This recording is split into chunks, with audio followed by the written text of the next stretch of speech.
You may not consider a thermostat a maintenance item, but it is if you're working on a cooling system that's lost integrity, has leaks, or you replaced a component in there, especially on high mileage vehicles. Inside of here are springs and even beeswax and bronze that can degrade over time as it's part of the cooling system, and the cooling system heats up, cools down, heats up and cools down. These can degrade over time.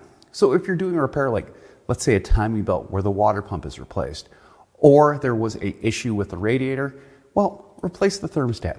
This is cheap insurance for your shop and also the customer that that cooling system that you just repaired will keep its integrity over time and keep the engine cool and in the correct temperature for operation. So next time you have one of these repairs where the cooling system is going to be drained, recommend a thermostat. This way you're saving your shop and you're also saving the customer some inconvenience. I'm Andrew Markell. Thank you very much.